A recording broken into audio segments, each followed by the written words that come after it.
Okay, so here we are on the first night of Week 11. The Eagles and the Commies are actually playing right Right now, now. and I assume that when we're done recording this, we are probably just going to go watch it. Yep.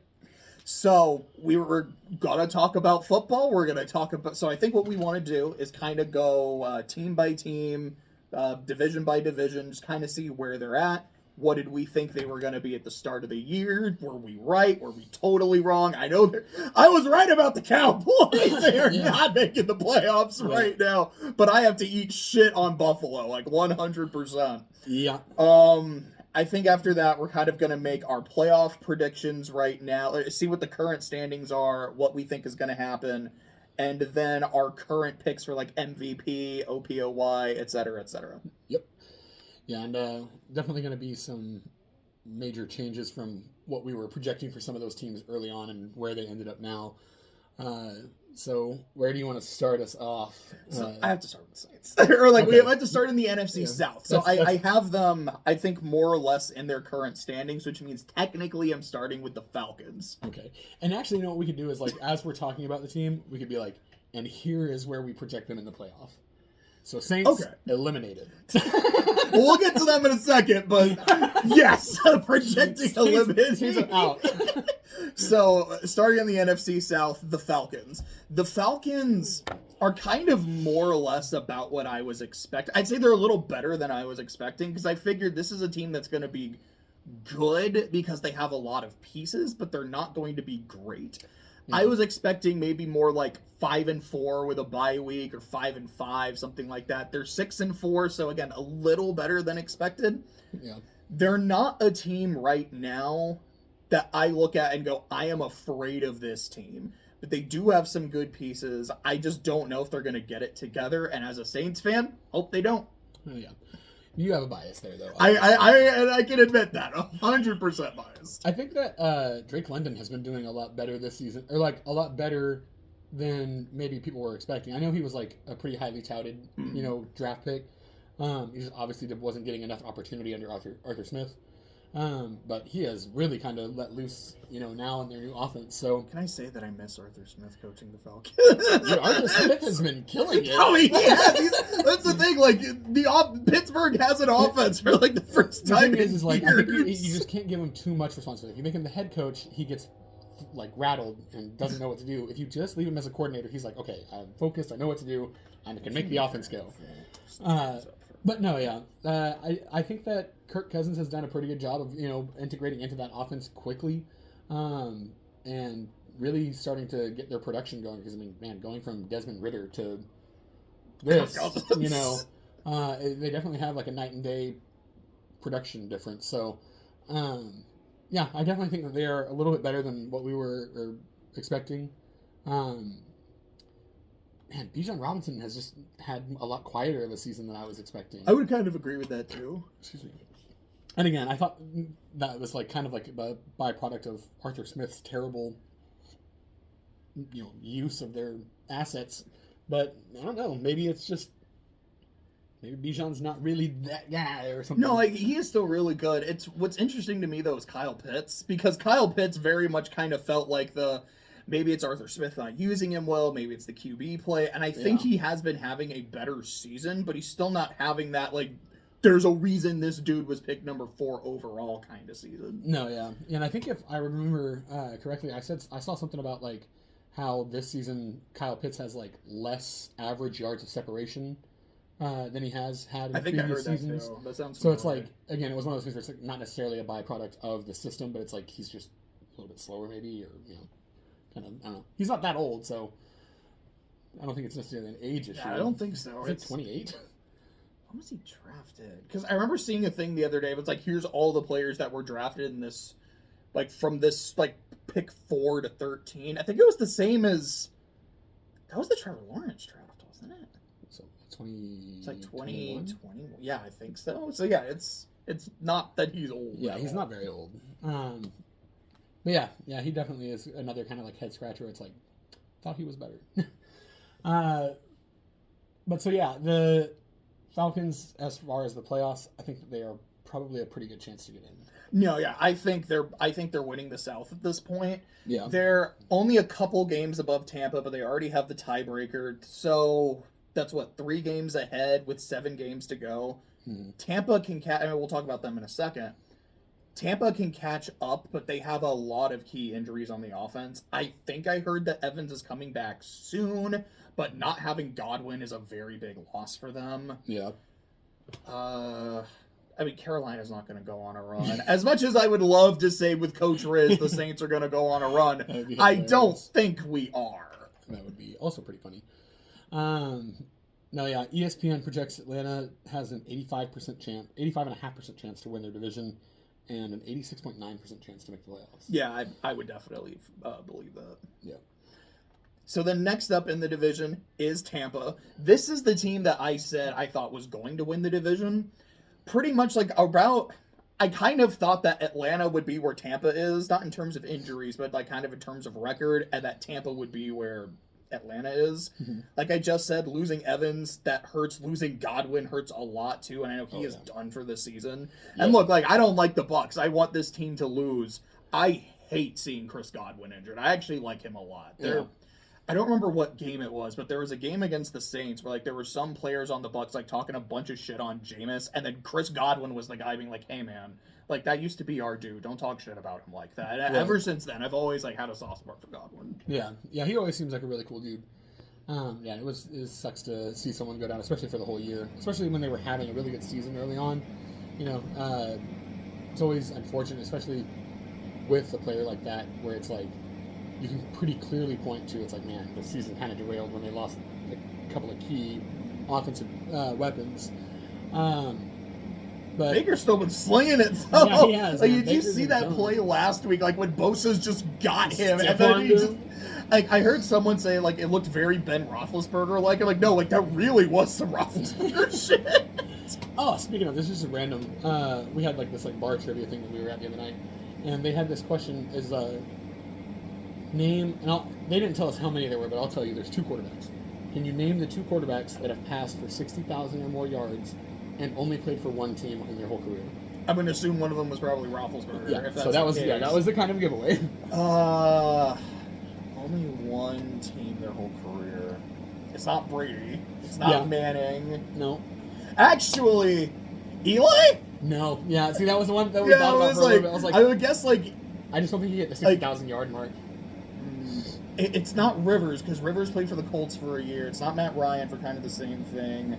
Breeze was originally on the Chargers. Yeah, Breeze was the one that immediately came to my mind at first, and I was no, he started out on the Chargers. But he just played for the Saints for so long, you kind of looked at him like I was Saints lifer. I'm blanking hard. Yeah, I don't know. It's in the 70s. Oh, okay. Or no, excuse me. He would have been late 80s, 90s. Was Marino always on the Dolphins? So it was Dan Marino. Yeah. That makes sense. Yeah. Dan Marino was the other one. So him and Ben Roethlisberger are the only 2 quarterbacks to throw for over 60,000 yards and play for one team for a whole career. Patty Mahomes is on that. LA never hit 60,000. That or he at one point played for. Because I don't think he was on another team, but I think he was originally picked by the Baltimore Colts, but never actually played for them. Had the draft okay, I actually need to check that. What are I'll look up his passing yards. Okay, so you'll look at that. Sorry, we're getting distracted. We're supposed to be talking about Tampa. And it's just something that I have to look at John Elway trivia. Yeah, only played for the Broncos. He threw for 51,400. Oh, he was yards. Close, but didn't quite hit it. Okay, needed a couple more seasons. Come on, John. But anyway, sorry, yeah. But yeah, so the Bucs have definitely been hit by the injury bug a lot. They still have a 22% chance to make the playoffs. It's one of those things where, if teams lose and they win. I think they're only... What is Green Bay's right? Because Green Bay is 6-3 and they're the 7th seed. So they're only 2, maybe a tiebreaker game out. Yeah. That's very doable. Yeah. Personally, though, I don't have Tampa making the playoffs right now. Yeah, it's going to be hard. But I guess there is something to say. They have the easiest strength of schedule going down the rest of the season. So who do they have? they played the Steelers yet? Actually, did they? I know they played the Ravens. I'm assuming they play the rest of that division, but I don't know. Okay, they got the Giants, the Panthers, the Raiders. Okay, so that's probably 3 wins. They got the Cowboys. 4 wins. The Panthers again. 5 wins. The Saints. That could go either way with how these teams play each other. And the Chargers, that's a game they probably lose. Yeah. But still, I mean, it's honestly it's with that schedule, wins, that is a lot of wins. And something interesting to note: last year, these Buccaneers won 5 out of 6 games to end the year to win the NFC South. Let me actually see, because I'll be honest, I wasn't really looking a lot at who are teams playing when I was making the playoff picks. It was just kind of more of a general vibe. Yeah. Let's see who Atlanta has in their remaining games. Denver. That could go either way because Denver's actually pretty good. They have the Chargers, the Vikings. I would probably pick the Vikings to win that game. Yeah. The Raiders, the Giants, the Commies, and the Panthers. I think the Bucs have the easier schedule. They definitely do. But they also have at least 3 games to make up, so they kind of have 2 losses, heads up losses to the Falcons. So, yeah, they'll have to actually get a game over them because they can't go into it with a tiebreaker because they'll lose the heads up tiebreaker. But yeah, I mean, stranger things have happened, definitely. So I could see them as a fringe candidate for the playoffs. It's just going to depend on how that last part of the schedule breaks for them. Next in the division is the Saints. I'll let you take off. When you texted me, and it's one of those things that there's a part of me that feels really fucking terrible about it. But when you texted me, yeah, Dennis Allen just got fired, I felt genuine joy for the first time in days. Derek Carr has gotten that man fired mid-season 2 times. And I said this in a video afterwards. I was like, look, I genuinely wish nothing but the best for Dennis Allen. The man was a fantastic defensive coordinator. I've never known him as a dude, as an actual person. As far as I know, he seems like a pretty good guy. I hope the best for him. I hope the best for his family if he continues coaching. Hope it goes well for him. Yeah. But I don't want him to be the head coach of the Saints anymore, and I'm glad he's not. The man, I don't remember how I described him in a previous video. I think I called him a black hole of culture. And that feels right. The second he's gone and then we get Coach Riz taking over and you just feel the energy and the swagger come back. And I'm like, this is what I want to see. I don't want to see a coach who, after beating the shit out of the Falcons, says, hey, I'm going to apologize to Arthur Smith for my players. The players mutinied. I'm not going to say they didn't at the end of the season last year. But I don't want to see him apologize to the head coach of the Falcons. If another team, sure. But we can't. But not to the Falcons. We can't be civil with the Falcons. No, you don't do that. That feels wrong. No. And then the openly playing or throwing the players under the bus after. Yeah. If you're gonna talk to him in the locker room and be like, "Don't ever fucking do that shit again," I got your back in public. Yeah. But behind closed doors, this is business. Totally get it. Doing it in public, I remember things he just lost the locker room. Yeah. Why would anyone want to play for someone like that again? Yeah. And then after the win this week, you see the players going nuts. You see how excited they are. Peyton Turner is pushing the coach because they're all super hyped up and excited like this. Do I think we're going to go on a run? No. I've seen the last 7 weeks.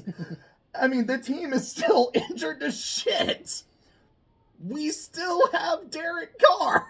And because Carr is so weird, because I've seen games where this dude looks terrible, and I've seen games where he is just slinging it. Even last week, he had 2 great throws to MVS. He had a touchdown to Kamara that was dropped, and I love Kamara. That was just kind of an off play. Yeah. Carr had him right there on the money. Could we go on a run? We're only 3 games out of a wild card spot. It can happen. It could. But genuinely, I don't think so. I feel like it's the kind of season where we're not going anywhere. I would rather we just not be that good so we can have a really good pick. Either get a great cornerstone player, trade down and get more picks. But beating the Falcons is always the most important thing. And I'm glad we did it. You said the Falcons were going to sweep the Saints in our first video, and they didn't. We swept. The series is still even.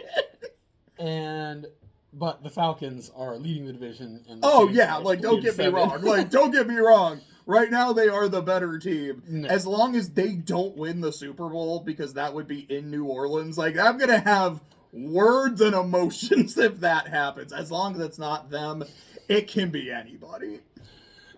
Oh gosh. So yeah, the Saints they have a 1.3% chance, according to ESPN, to make the playoffs. That feels about right. That might be a little high. There's 1 in 100. So you're and they have a saying there's a 0.6% chance to win the NFC South. So yeah, that's not happening. Like it's, in terms of numbers, we're already 3 games behind Atlanta. They are going to have a better division record. So essentially, we're 4 games back with 7 to go. Like theoretically, it could happen, but it's not happening. There is a mathematical path to victory. You're saying there's a chance. Yep. And then last but not And then least, Carolina on a 2-game win streak. Yep. One of I will say this: Bryce Young became a Saints legend by winning that game and getting Dennis Allen fired. Oh yeah. Also, I want to say the Panthers have the best player in the league, Xavier Legette, their receiver. That dude is hilarious. I love watching videos of that dude. Like, his accent is so It's crazy. funny. Like, they had that game in Germany, and there was, like, so many clips coming out, because, like, they gave him, like, Bayern Munich gave him, like, they were like, oh, we heard you're a fan of horses, and, like, the name of their, like, training facility or whatever is like the Foals or something like that, and they gave him a shirt. It's like, you like horses? Here's a shirt that's like for the Foals or whatever. And they kept on trying to have him say the like Bundesliga or whatever, like Bayern Bundesliga, and he could not say it. God, dude, he kills me though. Have you seen that video of him talking about how he can't eat seafood? I'm not sure if I have. He's like, I'm allergic. Okay, but anyway, yeah, he's great. I like him a lot, and hopefully he will be good. And him and maybe Bryce Young can win 4 games next year. But yeah, they're pretty bad. They're about as bad as people thought they would be. I don't know. Maybe 3 wins is more than they were projected to have at this point in the year. Probably. So I don't remember who they beat week 1, or not week 1, but their first one. I want to say the Raiders. Like that, I actually think it was, because that was the first game I think that Dalton started. They beat the shit out of the Raiders, then they beat the Saints, and then they just beat the Giants in Germany. Yeah, that kind of sounds about right. Like that sounds believable. Yeah, it was the Raiders 36-20, 36-22. That was Andy Dalton's first game. Yeah, I really don't have much to say about Carolina. Just they're not going to make the playoffs. Not a good team. Probably. Again, like, mathematically, sure, I don't see them going anywhere. What I hope for them, and I say this, like, in an unbiased kind of way, because obviously they're in the division, I want them to suck forever. Yeah. But in an unbiased kind of way, I hope in these next few games, even if they're not very good, they can get a lot of improvement from Bryce Young, and really, I guess, kind of get him up to speed. Yeah. Yeah, to where it feels like he's like kind of like on the developmental like curve. Yeah. So that was the NFC South. That was the NFC South. So now we're going to the NFC North with the Lions, the 1-loss Lions who barely squeaked by the Texans. Yeah. Like, did you watch any of that game? No, I was like, I saw a little bit of the fourth quarter, and then I ended up getting distracted. I think there was another game on or something that I was watching, but. No, I didn't end up finishing it. So I watched the second half because I missed the first half, and I was like, oh, they're just kind of getting their asses kicked. And the second half was just this weird, sloppy mess of you're turning it over, you're playing like ass, you're playing like shit, and then slowly but surely, like, all right, the Lions just scored. They're not out of this yet. Oh, there's another turnover. Oh, but what do you know? They got the ball back, and they scored. Hang on a second. A 58-yard field goal that, like, just barely squeaks by to tie the game. Yep. Texans do the same thing, not even close, and then just barely make it. This team is gritty. This team is tough. This team has guts. They are not scared of anything, even sometimes when they should be. I remember that game against the Vikings where, like, very early on, like, their own 35, they're faking a punt. Yeah. No, like, why are you doing this? And it didn't work, and it kind of screwed them over. But even when they do that kind of shit to themselves, they still come back and they win. To me, this is the kind of sign of a great team.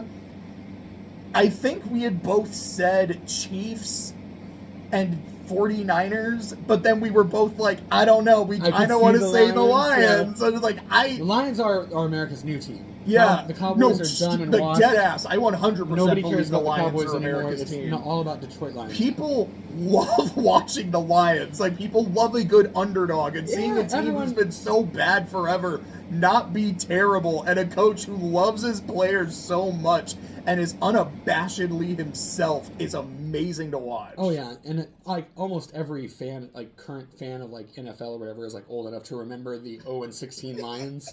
So seeing that like transformation of like, man, and it's like, I still wish that they would somehow convince Calvin Johnson to come out of retirement and Oh play. my gosh. And be like, Calvin, we're gonna go to the playoffs finally. We're gonna get you that ring that you deserved. You know what's the craziest shit? I have like watched Lions games where they're in enemy territory, like in Green Bay, and I've heard like Jared Goff chants and "Let's go Lions."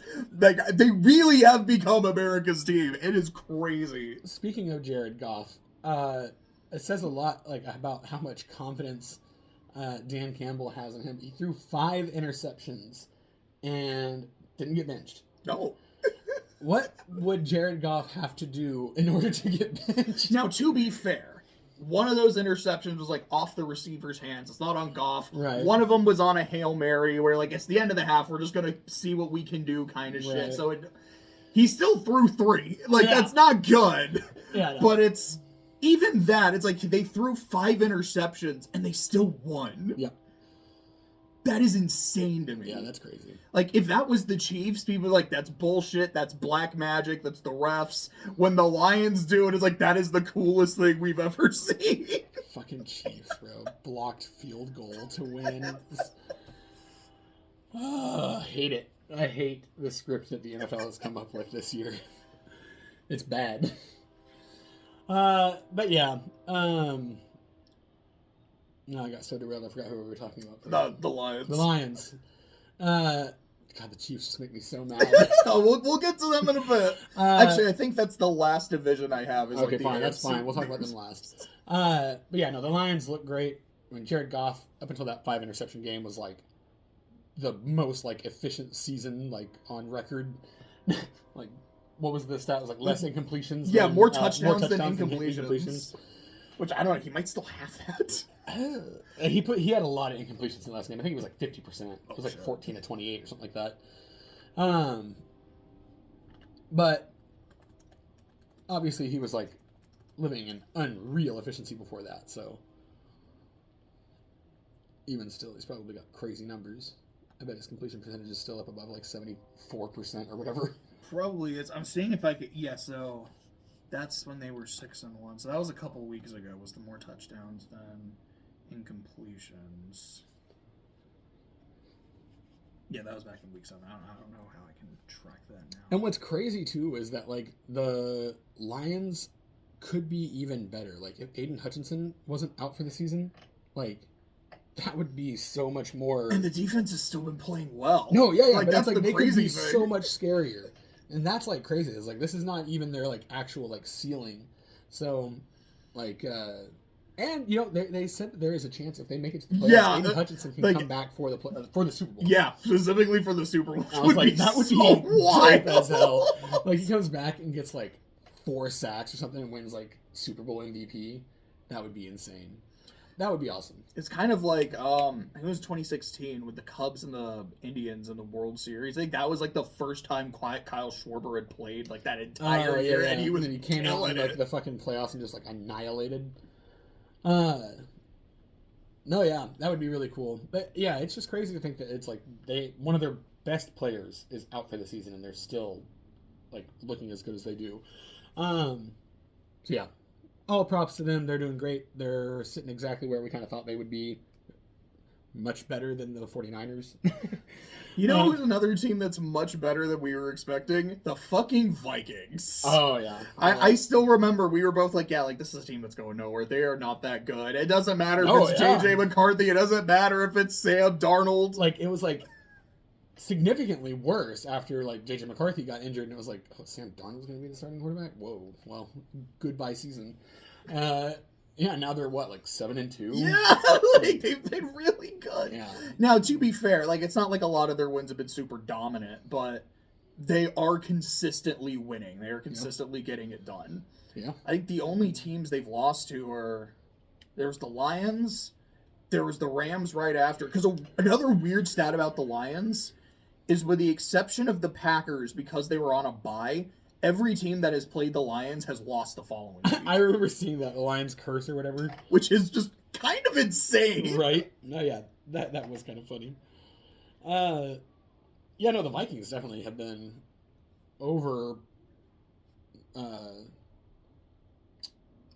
exceeding their projections, you know? Like, man, definitely better than I thought they were going to be. But, you know, it will remain to be seen how they perform against, like, teams in the playoffs. Because I don't think they've had, like, an incredibly hard strength of schedule. That's the weird thing, though. Because, like, so they lost to the Lions, but they played them really close. Like, that was a very, very winnable game. They beaten the Packers, who are still kind of in the playoff picture. They beat the 49ers, and that was before the injuries, like, really hit. And they had beat the shit out of the Texans, too. And the Texans don't seem as good as a lot of people thought they were going to be, but still look like a Nico good... Collins getting injured definitely didn't help that either.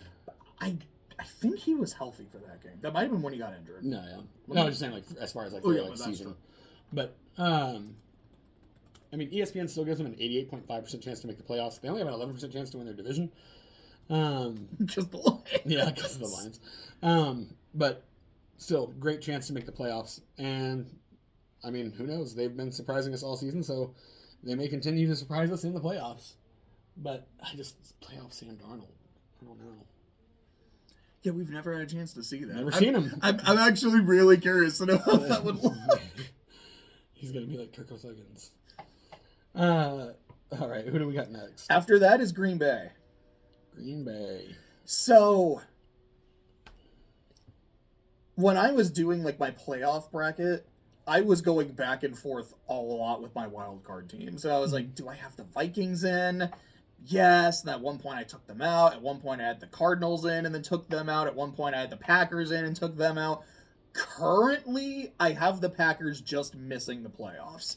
To me, this is a team that looks, for the most part, they look good, but ever so slightly off. Mm-hmm. And I think a big part of that is Jordan Love. Like, Jordan Love has looked very good, but also with his injury, and I think he kind of retweaked something when they were playing the Lions. Mm-hmm. Like, I think they're going to consistently play well. And again, there's a whole more or less half of a season where all this shit could change. Yeah.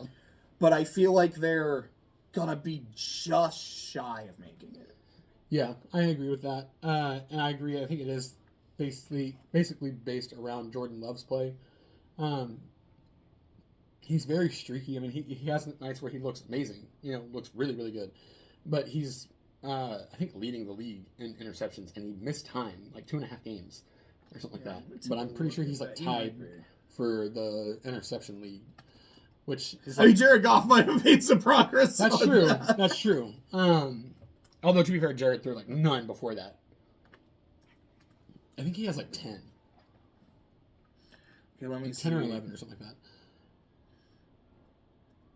Sorry, I was looking at interception leaders, and it's giving me, like, the defenders. The defenders, yeah. Alright, QBs. Which defender has the most interceptions? I think it said Kirby Joseph on the Texans. Yeah, which I think he had, like, 2 or 3 in that game. Kirby Joseph is good, though.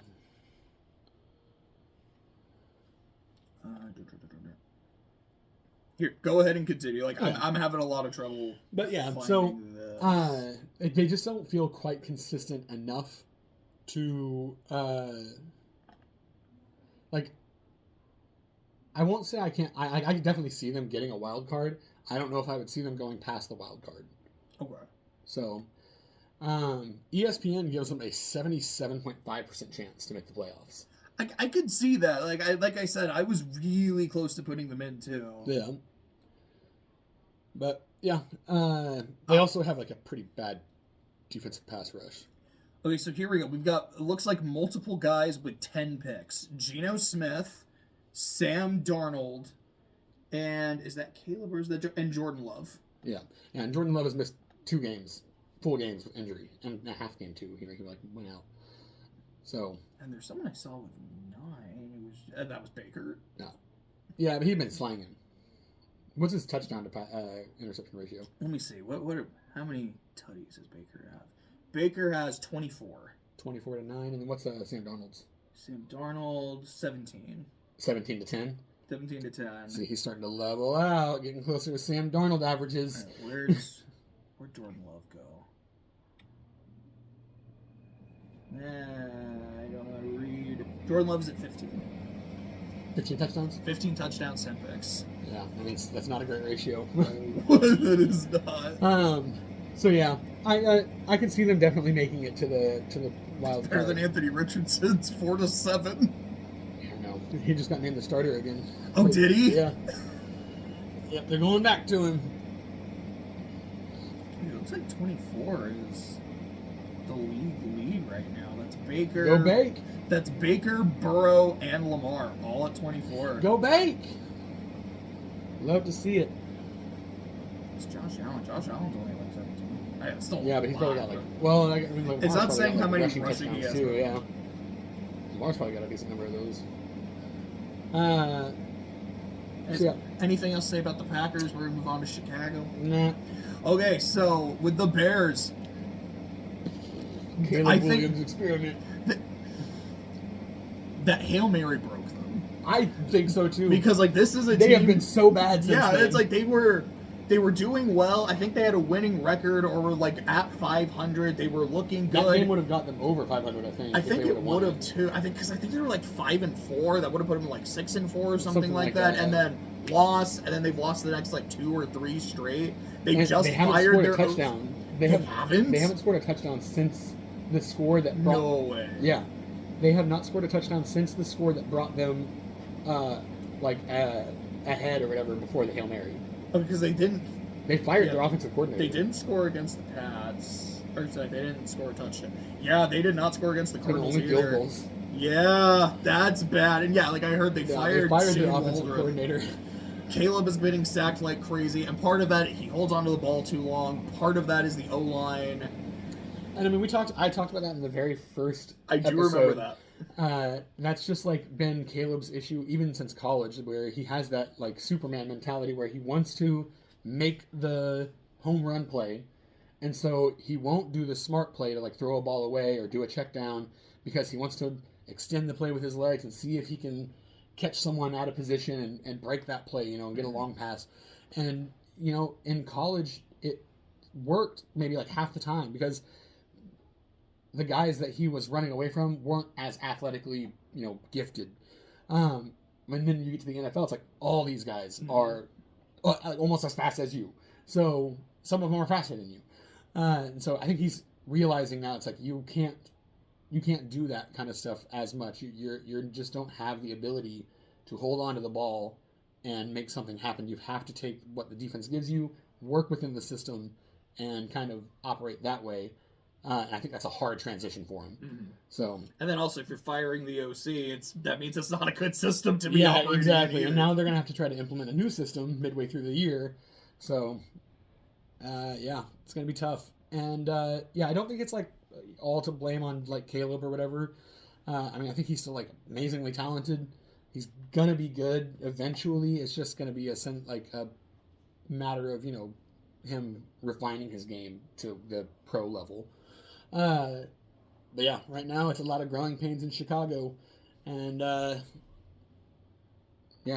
really regretting that cornerback doing that taunt right before that Hail Mary, because man, they got reamed online after that, and then now everyone just wants to see them lose. So it sounds like I don't think they're going to make the playoffs either. I was about to say, it's like I feel like we're in agreement that Chicago is probably not making the playoffs. I don't think they're in the playoff picture, no. So then we go to the NFC East and we go to the Eagles. I just checked the score. Washington is up 7-0. It looks like it's at almost halftime. Yeah, oh, never mind. It's like halfway through the second quarter, 7-0 Washington. Okay. But so close. You want to go and start with Philly? Yeah. I mean, I think Philly is kind of in the spot where we thought they would be. I mean, I think that even after the the week 5 or whatever kind of like check-in, when they were off to a pretty bad start, it was one of those things where it was like, still think they're going to be good. I remember you were like, Philly's bad. You're like, this is a bad team, man. I do not believe in them at all. The thing is, like, I didn't understand how they were losing, because it's like, on paper they were so good and they should have a great team. I was like, there has to be something fundamentally wrong with the team, because they have good pieces and they're not turning into wins. And from what I've heard, a lot of people say that fundamental problem sounds to be Nick Sirianni. Nick Sirianni, it is. And I think I even mentioned, I was like, I think that Nick Sirianni and Jalen Hurts have some kind of weird dynamic. And yeah, I don't know. But it's obviously not been enough to disrupt them entirely, because they've been just racking up wins since then. And some of them pretty dominantly. I was gonna say, did you see what they did to the Cowboys? I'm like, well, I mean, anyone who plays the Cowboys in Dallas just kicks the shit out of them. Yeah, especially when Dallas blinds their own players with the sun and then doesn't care about it. Jerry Jones got so indignant about when they were like, could you put up curtains? He was like, people know where the sun is. Everybody knows where the sun is. It's like, okay, just because you know where the sun is doesn't mean you don't get blinded by it. What are you gonna do about it, Jerry? You're like, oh, Jerry, the sun's right there. It's in my eyes. God, that dude. But anyway, yeah, the Eagles, like, not a major surprise. It was surprising that they were doing so bad early. Not surprising that they've kind of evened out and are now as solid as they are. Because again, on paper, they just have one of the best teams. You know, like with like their dynamic pieces and everything. It's just a really good squad, and they have a lot of playoff experience and everything. So, not surprised to see them back in this position, but we'll see if they can sustain and continue even into the postseason, because that's seems to be where they have been not doing so great. So my first note on the Eagles is just, quote, Saquon is so fun to watch. That backwards. It was crazy. Like, I've never seen someone do shit like that. Who even thinks to do that? Like, that's crazy. And the fact that he actually fully cleared the guy too. Oh yeah, it's like it wasn't just like, here, let me stunt on him and then fucked up. It was so easy. Looking tackled out of the air. Like, I don't have him as my offensive player of the year, but I was so close to picking him. Like, I looked at the stats and was like, I can't convince myself to do it, but I want to. If there was an award for a dynamic player or electrifying player, yeah, I would have be to up give there. it to someone like Saquon. But Derrick Henry has just been so good. Spoiler alert. Yeah, right, he is my offensive player of the year. He has to be. I mean, he has a realistic chance of breaking Eric Dickerson's single-season rushing record. He's already over 1,000. I think he's at 1,100. I think it's like a 1074 or something like that. It's pretty close. But the Eagles, yeah, solid team. Think they're going to make the playoffs. Think they will 11-20. That's where Derrick Henry wow. is. Right? He is over 1100 already. And he's got 11 touchdowns too, doesn't he? He's had a touchdown in every game. He did not score on the ground against the Bucs, but he caught one in the air, so he has scored at every game. Yeah, I saw it was some stat. I know I was kind of jumping to Derrick Henry, but I saw a stat that was talking about how I think there was only 3 other players that it was by this week or whatever had over 1,000 yards and 10 touchdowns. And it was Emmitt Smith. Adrian Peterson probably. It was Emmitt Smith, Sean Alexander, and I think there was one other guy. I don't know if it was Adrian Peterson though, but they were all 3 MVP campaigns that in that season. It was Terrell Davis. Oh, right. But so yeah, I mean, anyway, yeah, he's killing it. But sorry, readjust the. But I guess to get back to Philly, I do think they're making the playoffs. I personally have them winning the division over Washington. I think they're going to edge it out, but tonight's game will be a big thing for that. like, I think they'll win a playoff game. I don't have them going super deep because I feel like Sirianni is going to do something stupid. I can see And that. I think they're going to shoot themselves in the foot a couple times in a playoff game, and it's going to cost them. And I think if the Eagles don't go on a deep run, especially if they don't make the playoffs, I think Sirianni's gone. Yeah. Which feels crazy to say because they were in the Super Bowl a couple years ago. Yeah, they've but been successful. It's just the level of success that they are now like shooting for. He's not hitting. like with the way they collapsed last season, Mhm. that Down was the stretch was like crazy. it really kind of felt like we've evened out now from how good we were last year. This is now like, how good are you as a coach? Yeah. Yeah, I just don't think that they're nearly as disciplined as the Lions either. Oh no, I don't think so. So I don't see them getting past them in the playoffs. But yeah, definitely see them as a playoff team though. So then we get to the Commies, who I also have as a playoff team. Yeah. This team is cool. Like, I am so surprised to see how good they are, man. Speaking of an electrifying like player award or whatever, Jaden Daniels would be like up there too, like him and Saquon. Yeah, they have been, and again, talking about a team that has been like way outdoing expectation, like holy cow, they have been just out of this world. And if I remember correctly, they have a pretty decent defense, don't they? I think so. Dan Quinn is a really good defensive mind. Yeah. I think he's a very good coordinator, and say what you will about him on the Falcons, and the Falcons choking in 28-3 and all that, he can build a good team. Yeah. And I as good as their defense, I'm not exactly sure how it is, but I think the big story, obviously, for them is how much better their offense is than people were expecting. Jaden Daniels has been just like dynamite stick for them. It is crazy how much more dynamic their offense looks this season than they did last season. And it's all just because of a rookie. And he's definitely an offensive rookie of the year. Offensive rookie of the year lock for him. And he's even a serious contender for the MVP. He's still like top 5 QBR. That wouldn't surprise me. Let's see if I can find that stat. He has been playing out of his mind. I know his like last game wasn't like the best. Yeah, he's number 4. Yeah, number 4. The top 4 right now are Lamar, Kyler, Burrow, and Daniels. And then Allen is number 5. And he's 12th in yards, 2,147. His touchdown, number's not the greatest, 9, but he's only thrown 2 picks. He's had quite a few on the over. ground, too. Yeah, he does run in quite a few. So, I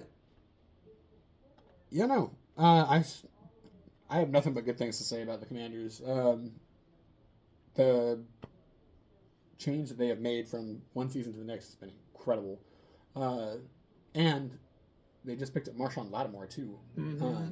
So the defense is going to be even better. And I'll be like, I'm so sad to see Lattimore go. I'm like, look, we need to rebuild. I'm glad he's going to contender. My immediate thought was like, I hate to see it. Commanders fans, take care of him, man. It's like, I want Protect my boy. Exactly. No, yeah. Hey, I mean, he went to a good place, so. I do have to say this real quick because I have a friend of mine from law school he's a big Washington fan, Mm-hmm. and so I saw a comment of his on Instagram talking to like a Giants fan, and the Giants fan was like, "Dude, we need to like bench Daniel Jones. We need a tank." And then my buddy's like, "I don't think there's a difference between you guys trying and tanking." Man, Daniel It was Jones. so savage.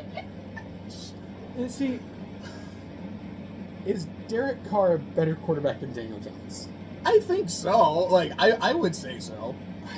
I mean, They feel very similar. they do feel kind of similar, but like I said, like I can consistently see Carr make good plays. I don't know if I see that with Daniel Jones. It's like you do get some. Don't get me wrong, but I saw a meme the other day. And it was like, look what happens when you give Daniel Jones a clean pocket and good players, and there's a wide open Malik Neighbors. He just completely misses. No, him. yeah, I did see that. I mean, granted, like that shit happens. Like Yeah. I've seen Tom Brady make terrible throws, and he's fucking phenomenal. Mahomes not having a No, great. he didn't make a terrible throw. He made an amazing throw. You just didn't understand it. Oh, you know that's good. You didn't understand what he was trying to do. But no, yeah. Can we talk about the Cowboys now? Oh my god. Yeah, let's talk about Jerry Jones' shit show. Literally, this is all I have to say. Just me laughing at Dak's done for the year. He just signed that huge contract and got the bag, and then fucking ripped his hamstring off the bone. That is insane. That is a disgusting injury. When I heard about that, I was like, "Yeah, like I didn't even know that was a thing that you could do." Like, that sounds like that sounds like something that would have to be like a blunt force trauma like thing. Like you get in a car wreck and your hamstring gets ripped off your bone or something. But I don't know. Either way, gross and sad for him. But man, they have been bad since then. Cooper Rush is not it. Like, here's the crazy thing. The Cowboys last season were one of the best teams at home. They were super dominant. And then they got embarrassed by the Packers in the playoffs. And since then, every team that has gone into Dallas has just dog-walked them. The Ravens game looks close when you actually look at the score, but it's because they were down like 25 points and then made a comeback. Every other game, the Saints, as terrible as the Saints look now, beat the crap out of the Cowboys. The Eagles just beat them like 34-6. And granted, Dak's not playing, so the offense isn't going to be looking as sharp. Yeah. But where is the defense? I know Parsons has been out for quite a while as well, but this team is bad. This team is hilariously bad.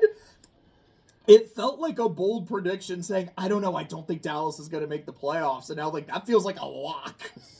Mike McCarthy fired midseason? I don't think they will. I wish they could get rid of Jerry Jones. That's the thing. I think Jerry Jones is too proud to, like, fire a coach midseason. He's too proud to put up curtains in his stadium. Exactly. Like, he's too stubborn. Maybe at the end of the season, it took them a long time to fire Jason Garrett. Yeah. Maybe they'll do it with Mike. I don't know. I would love to see Bill Belichick coaching the Cowboys just dealing with Jerry Jones. But I do feel like Belichick is going to get back into coaching. I did check the other day. It's not like he's 8 wins away from the record. It's further away than I thought. I think it would take like a couple good seasons. But I don't think he wants anything to do with that organization. Not after a year like this. No. And again, who wants to deal with Jerry Jones? After that, they made that comment about Barry Curtis, and he was like, we should just tear the whole stadium down. Build a new one. It's like, well, nobody said that, Jerry. They were just asking if you could put up curtains to not blind your players. See the ball. Because there was literally a play where one of your receivers was blinded by the sun and dropped a touchdown. That's not relevant to you, though, because everybody knows where the sun is. Everybody knows where the sun is. The dude is so crazy. I freaking hate Jerry Jones. Like, this is why Cowboys are not America's team. It's like, dude, the rest of the NFC East hope that man lives forever. Oh, yeah. Yeah, they're like, keep driving Cowboys into the dirt. So I saw a skit the other day. Like, you know that scene at the end of Interstellar with McConaughey, like, seeing himself? He's like, no, don't do it. Yeah. I saw one, and it was like me seeing myself become a Cowboys fan. No, don't do it. Yeah, oh, God. So good. Do you have anything to really say about the Giants? I think that Brian Debble needs to go. I don't think he's a good coach. I know he's a great OC. Because I don't think he's a good head coach. Because I don't know if it's that he's a bad head coach or if it's the Giants. Haven't been good in it feels like a really long time. Yeah, I don't know. There is a non-zero chance that they've had bad luck with coaches, like with Ben McAdoo, with Joe Judge, with Dable, or there is just something so fundamentally wrong. Danny Dimes. And maybe that's with Danny Dimes. Maybe it's with the owner. I don't know. The Giants are, like, as funny as the Cowboys are this season. Letting Saquon walk was a huge blunder. Oh, 100%. So, I mean, it's got to be at, like, the managerial level, you know, or the administrative level. Because, like, how do you at least not sign him and trade him, you know? Like, that's crazy. Letting him walk for nothing was insane.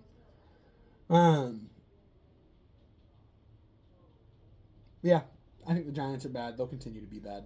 Like, they might be the worst team in the league. I definitely could see that. I think that the Panthers are And the Panthers just beat them. The Panthers I think are showing like more like upward trajectory than like the Giants somehow still seem to be getting worse, if it's possible. I think off the top of my head, the only other contender I could think of is like Jacksonville, because Jacksonville looks bad. Oh, that's actually not a bad pick. The Raiders don't look very good. Gardner Minshew is not it.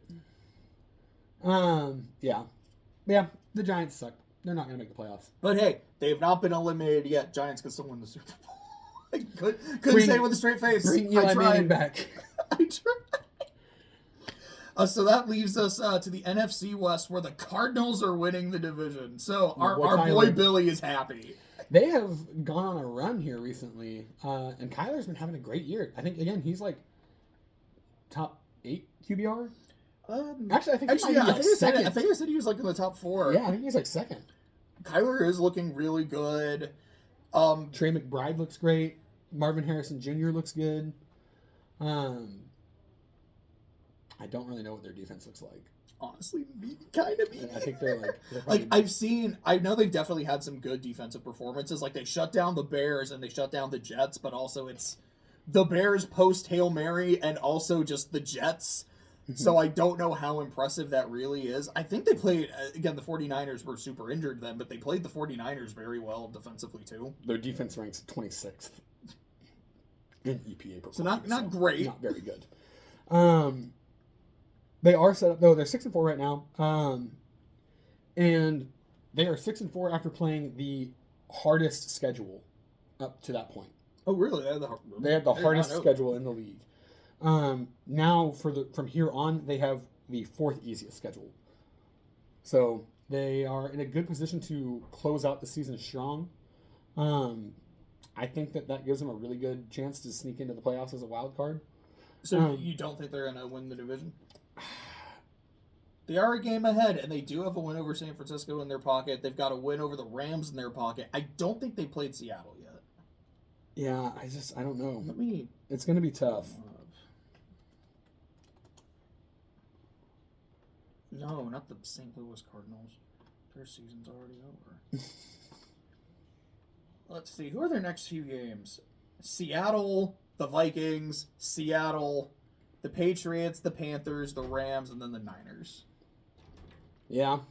It's a pretty easy one. Honestly, I don't know. I mean, it's hard to just say the 49ers are definitely not gonna win the division. Like, it's hard to just count them out of the division entirely.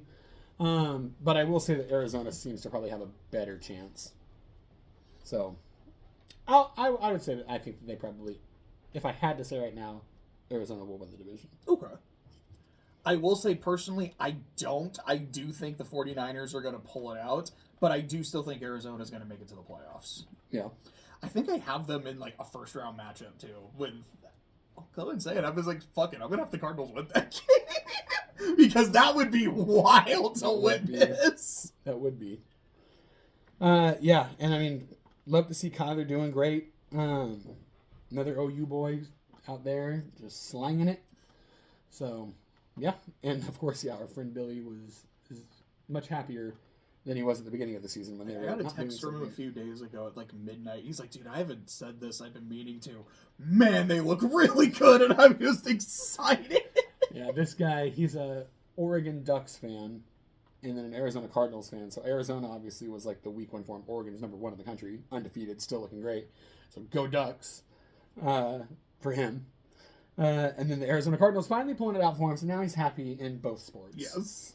So after that, unless we got anything else to say, I think we can move on to the 49ers. Yeah. They seem like they're kind of getting their shit together. I think some of their players are coming back from injury. Obviously not all of them, like Ayuk isn't coming back. Yeah. But it feels like this is a team that is starting to get it together. I can see them going on a run. It's still a very talented team. Say what you will about Shanahan in the playoffs, but he consistently gets to the playoffs and wins playoff games. I would be kind of surprised if they weren't able to clutch up and win the division. Yeah, I mean, like I said, I definitely wouldn't want to rule them out, just because their track record speaks for itself. These past few seasons, they closed the season very strong too. I think that they said something about like November is like one of their best months. What was it? Over the past 3 seasons, they've gone 9-1 in November. That's pretty well. So we'll see. They've got they obviously won at Tampa Bay already. They've got Seattle next. Then they got to go to Green Bay, and then Buffalo. And I think their last game of the season is against Arizona, so that one just might straight up be for the division. Yeah, like straight up be just like a head-to-head elimination game. But yeah, like you said, it's hard to count them out. I still right now, just because other things have happened, it could just not even be like a head-to-head with Arizona. I think that Arizona has a slight edge to get the division, but never going to count San Francisco out. I mean, especially if Christian McCaffrey can actually kind of get back to his level of production that he was at before, then they'll be a good team again. You know, they have all the pieces there except for Ayuk. But yeah.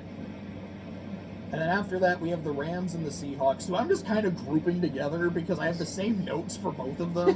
They're very inconsistent, and I just don't trust either of them. Yeah. They've obviously both won games, but I don't know. The Rams are like old and beat up. Like, it's just, you can't even count on their players to be healthy week to week. So, I don't see them making much of a run. They're 4-4 right now. I think, or like maybe one of them is That's 4. weird. How do they have 2 less games than everyone? They get both bye weeks already? You know, they're both 4-5. Why the fuck is this thing listed as 4-4? Oh, maybe it hadn't updated. Oh, this might have been before a Monday night game. Oh, that makes sense. Okay, yeah. I was like, doesn't make any sense. You're like, I feel kind of bad for not having much to say about either team, but I just don't. Do you have anything you'd like to add? I mean, not really. Again, they're just not really remarkable teams this season. Gino's leading the league in picks. He's tied for the league. It's not good. But I mean, again, Jordan Love has also tied him in less games. Yeah, they just don't feel like big factors in the league right now. They're kind of just middle of the road. What's the word? Mediocre. Yeah. I can't even think of it. But either way, yeah, they're middling. Also Rans. That's also term I learned from Kingdom Hearts. Nerd. Yeah. I don't really have much to say about them. So then Are we on to the AFC? Now we're on the AFC. The AFC South and the Houston Texans. A team that cannot protect their quarterback. Yeah, man. Like you said, Nico Collins is a big loss. They are the best team in their division. That's not saying a lot because two of the worst teams are in that division and then whatever the fuck the Colts are. But I still think they make the playoffs. I still think they win the division. But I remember going into the year thinking, this is a good team, but I'm not as high on them as a lot of other people are, and I'm feeling pretty justified in that. Yeah. Yeah. I think early on in the season I was much more hyped on them just because coming off of CJ Stroud's first year, he looked so good, and the logical, leap of another year in the system, another year of experience, playing with most of the same guys, having a great receiving core, just made sense for them to kind of take that next step in competition. Obviously, yeah, the injury to Nico Collins hurt. But, yeah, they just haven't been, like, CJ Stroud hasn't been as good this season as he was last season. He hasn't been bad, but he's been very inconsistent. I don't think they have a very good run game this year, do they? I don't know how well Mixon has been playing.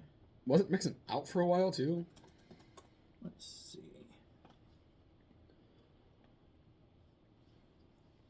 Yeah, the Texans, by the way, still have a 92.6% chance to win their division. Okay, he's played 7 games. He has 655 yards, 4.3 per attempt, 7 tutties. CJ Stroud is 20th in QBR. That's not great. That is not great. That's still probably easily the highest in that division, too.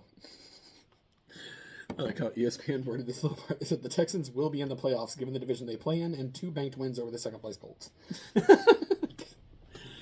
Given the division they play in.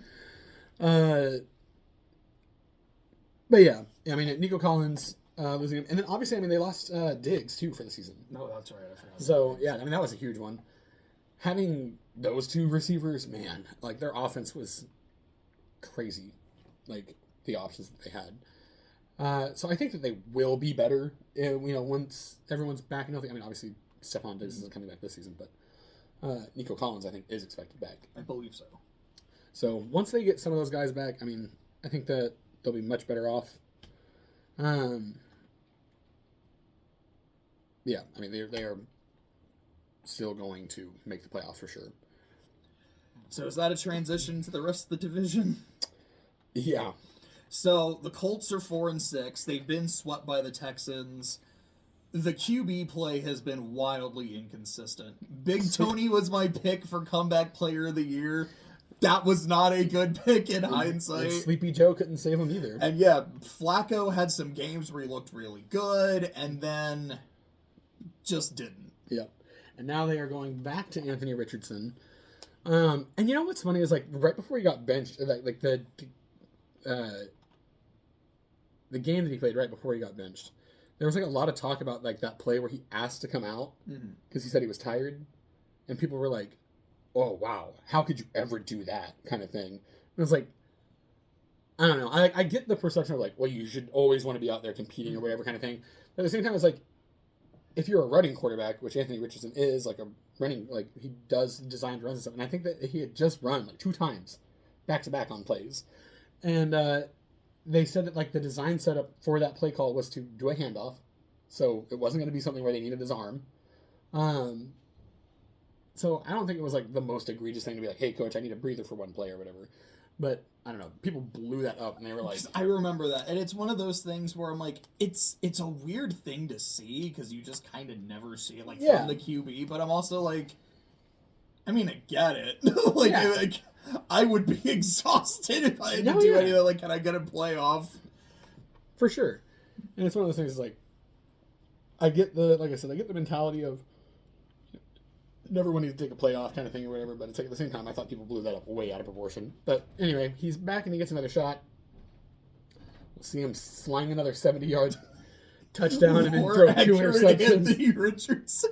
I know I've seen it was like a Madden video of like Anthony Richardson being tackled. He like barely throws it. It goes like 80 yards and scores. No, yeah. Typical Anthony Richardson stat line: 14 of 32, 180 yards, 2 touchdowns, 4 interceptions. So, do you think the Colts can go on a run and make the playoffs? Because I had them in the playoffs. I was very... What's their record sitting at right now? 4-6. Okay, so I mean they're not like way super in the hole. Out of it. Like the Bengals are also 4-6. The Broncos are the 7th seed. They're 5-5. Yeah. Like they're right in the thick of the wild card race. I don't know. They've just been so inconsistent. I just don't see them going on a run unless Anthony Richardson figures something out really quick. Then I don't think that they'll have enough firepower to get enough wins. And I agree with that. Like I think I'm like, look, I had them in the playoffs. I think I'm wrong on that one. Denver's gonna sneak in, baby. If I'm right about Denver, I'm gonna be so happy. Yeah. That was my absolutely insane pick. If that fucking happens. But didn't you pick them to go to the Super Bowl? No, I didn't. I just the playoffs? Yeah, I had the Chiefs in the Super Bowl. So I was like, no, I'm not that crazy. But hey, if they make it to the playoffs, are you willing to change that prediction? Don't tempt me. I might be like, dude, I don't care. If they make it past one round of the playoffs. I was like, we're all the way, baby. I'm all the way. All right, so who do we got after that? Next, it's the Titans. I'm going to be honest, this is the only team that I have literally zero notes on. I'm sorry, Titans fans. I don't know enough about your team. All I know is Will Levis was the funniest player in the NFL, and then Tennessee Rudolph Titans. was playing, and then it was back to Levis, and I didn't even know the difference. You mean Derrick Henry's former team? And you know what? I have a lot of respect for that, because the Titans seem to kind of do him right. They're like, look, we're gonna not be good. bad. We're gonna be rebuilding. You go somewhere where you're gonna be really You can good. spread your wings and fly, Derrick Henry. I remember that last game last season was if Jacksonville won, they were in the playoffs, and Tennessee beat them. And Derrick Henry really kind of got like a hero's ovation because everyone knew that this was his last game. And They were of like, course, "He's gone." of course, he ended it by beating the Jaguars. Yep. Like that is peak Derrick Henry. Yeah. And then, now he's like looking like vintage Derrick Henry with the Ravens. My goodness. But yeah, the Titans, not good. Nondescript team. Don't know anything about them because they're bad. I'm still shocked they fired Vrabel last year. Yeah, a little bit. What's their record right now? I'm gonna say like 3-7. I'm gonna Who are confirm the three? 2-7. I was gonna say, who are the 3 teams they beat? But even still, I don't know who the two two teams they beat are. Let me see. It was not the Lions. Let's see. They beat the Dolphins, so they beat the Dolphins without Tua, and they beat. Wait, who's the other team they beat? Oh, they beat the Patriots in overtime. That's right. On that, Drake May had an insane play to send that overtime. Did you see it? No, I didn't. He was in the pocket for like so long trying to scramble, but like he eventually did it. But yeah, I mean, do you have anything else to say about the Titans? No, I was just looking at the notes about him. Tangible second half goal for the Tennessee Titans. Continue to evaluate Levis. That sounds right. Then we get the Jags, 2-8. Yeah, bad. They look really bad. Lawrence is now out. I heard it might be like for the rest of the season. Mac Jones is now playing quarterback, and look, I hope he can have a redemption arc. Yeah. But with how bad this team has looked, I don't think so. I don't think they're gonna fire Peterson mid-season. I think he's gone at the end of the season. But They maybe need to get they rid of their will. I don't know. GM too. I just feel like that team like needs to be like stripped from like top to bottom. 'Cause- Again. Yeah, again. Because my gosh, man, they are so bad, and they are wasting Trevor Lawrence. Are they? I'm not saying that he would be like the best quarterback or whatever. I think that he would be much better on another team. Because that's the thing. So I'm like, look, like his first season, it's a rookie season. You never know. It was the Urban Meyer season. Like he kind of got a pass for it. Then played really well the next year. Like it took a while, but then the second half of the season, first year with Dougie P, was really good. Last year, like around this point, they were like 8-2, 8-3. Looked like they could have been the 1 seed, and then they just fell apart. Yeah. Which the last couple years, that's what's happened to the AFC South. Like the team that's been winning and dominating is just falling apart. So for all I know, Houston's gonna fall apart, and then the Colts are gonna be like, no, actually, Anthony Richardson is the truth, and figure it out and win the whole division.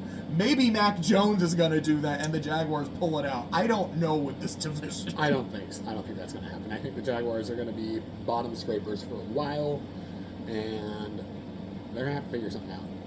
I hope they ship Trevor Lawrence somewhere, though. Send him to Denver. I was gonna say, like, where would you like to see him go? Denver Broncos, baby. So that being said, it is time for the AFC North. Currently being led by the 7-2 Steelers, who you said would finish with a losing record. And it could theoretically still happen. There is a mathematical path to that being true. It could happen. I don't get how they have won so many games. I didn't expect freaking Justin Fields and Russell Wilson to like actually be competent.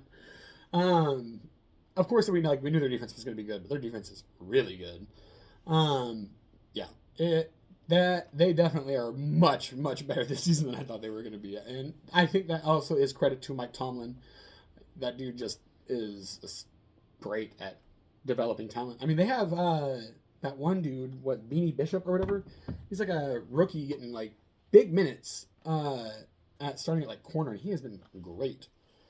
Also, I saw a thing that was talking about like up until like last season, there was like no Pittsburgh Steelers rookie that had started like the majority of games in the season or something like that until Like Joey Porter Jr. Yeah, and then this year that Beanie Brown or Bishop guy has been starting for him, like second one for him. But yeah, much better than I was expecting. I still think that the Ravens will win the division, but the Steelers have been really good. I'm going to disagree with that. I think Pittsburgh wins the division. And the reason specifically is I feel like when I watched Lamar Jackson play the Steelers, he doesn't play the Steelers very well. And I think they're going to have like very similar records. It'll be like a game or two deciding the division. I think Pittsburgh's going to take it. Have they already had their tiebreaker? No, they haven't played it all yet. Okay. I actually think this week is their first game against each other. Good. That should be a really fun game. Yeah, I'm excited to see that. To be fair, though, it's Ravens-Steelers, so it's probably going to be a really weird, sloppy, shitty mess that ends like what's crazy 10 is to the Ravens 8. have been so good recently. Like, if they run into like hiccups here, it's gonna be crazy. But here's the thing: even last year, like the Ravens looked so good, and then they played the Steelers. No, and I know. just forget. And it's like, I understand it's like this is like a consistent like hitch for them, but it feels like this year. I hope that they just steamroll them because Lamar Jackson has been playing out of his mind. I guess we can just kind of transition over. I think so. I just like my one thing about Pittsburgh, like you said, phenomenal defense, and they for the first time it feels like years finally have an offense. Yeah, a competent offense. And that's kind of the other thing. I'm like, ever since the Big Ben years, this is a scary team. Like they're kind of a low key scary team. I think Pittsburgh could really make some noise. But yeah, let's get to the Ravens. Lamar is killing it. MB3. Henry is killing it. The defense is not as good though. Yeah. Like they don't have their coordinator anymore. You can tell. I think I saw they're like 25th or 26th. That might have just been their passing defense. It's their passing defense specifically that is very bad. But overall, their like actual defense, I think, still ranks in like the low 20s maybe. Yeah, they're definitely not the defense that they were a year ago. But their offense is better than it was a year ago. Mm-hmm. So there's some trade-off there. Obviously, they say too that it's easier for you to improve your defense over the course of a season than it is for you to improve your offense. So we might see some of that start to get ironed out on the defensive side. Because again, it's not that the Ravens, I think, have bad defensive players. Mm-hmm. I just think their scheme is still a little fresh and like they're getting used to the new look formations and everything. But they've also played the Bengals twice, and the Bengals, say what you will about them defensively, like their offense is crazy. Joe Burrow has been on fire this year. I feel bad for him too, man. Like toiling away. He is getting wasted by the Cincinnati Bengals. At least this year. Yeah, for sure. I was kind of surprised that they traded Joe Mixon too. Yeah, the Ravens have just been awesome. I mean, they started off a little shaky this year, which was surprising. Their record was like 2-3 or something like that. I mean, they started 0-2. It was like they lost to the Chiefs week 1. It happens, fair game, and then they lost to the Raiders. I remember that was a weird one. It was like, whoa, and now the Raiders are so bad.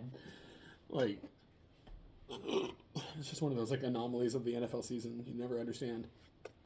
But they look amazing now, and Derrick Henry is my pick for Offensive Player of the Year, and Lamar Jackson is my pick for MVP. And honestly, Sam, I was very close to picking Goff. I'm like, look, but 2 of those picks weren't his fault. 3 of them were. He still threw 5 in a game, and I think Lamar looks better this year than he did last year when he won. I have to go with Lamar Jackson. Yeah, it's really hard.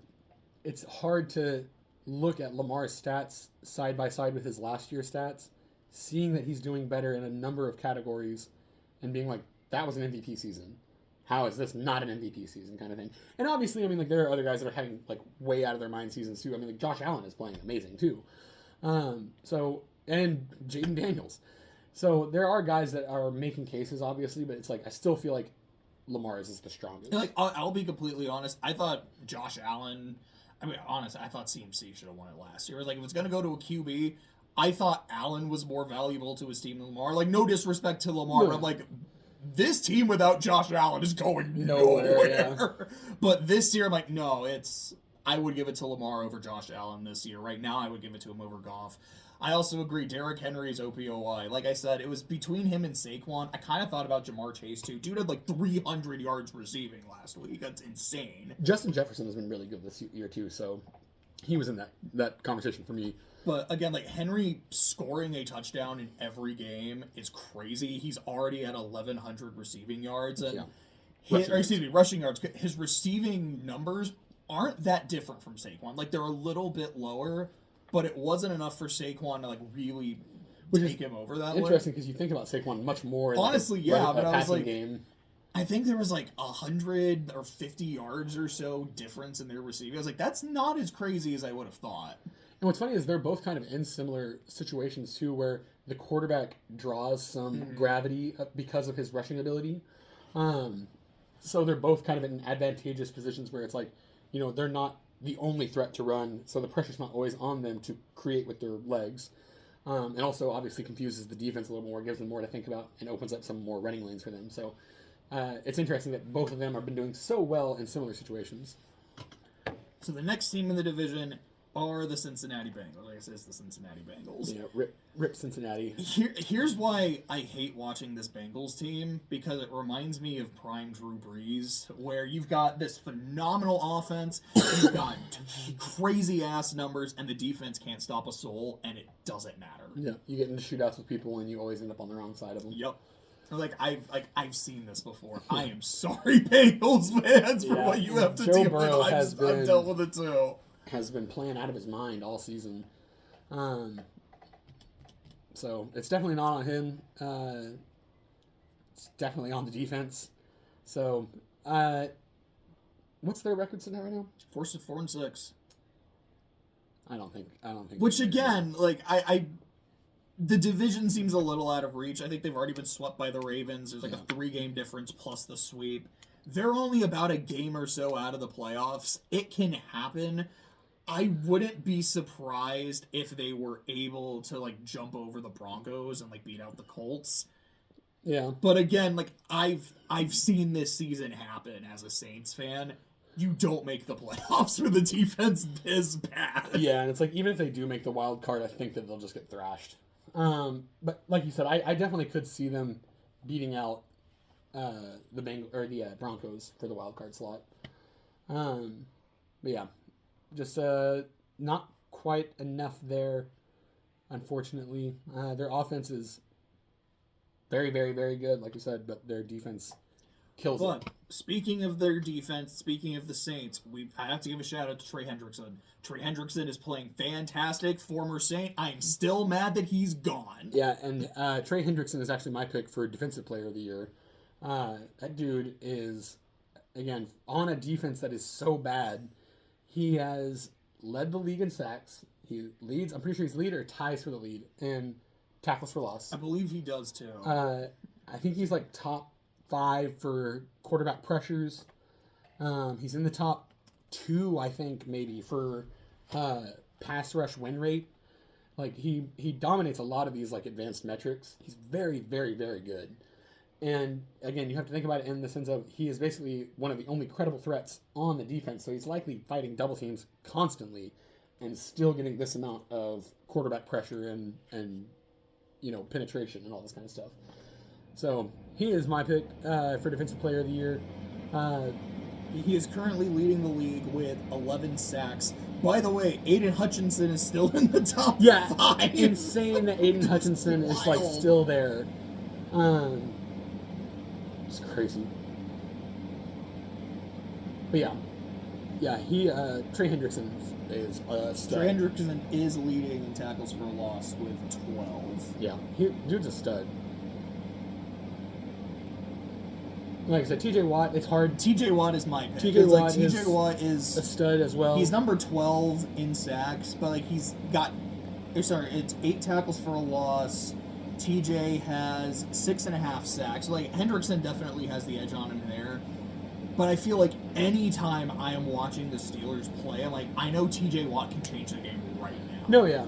And it's like I see the way he just like constantly is forcing fumbles too. Mm-hmm. Like this dude is phenomenal. He definitely is. And it was a little bit of a toss-up, but the only thing that really kind of tipped me towards Trey was, again, like the thinking about like the context of the stats that he's putting up, again, being in like one of the worst ranked offenses.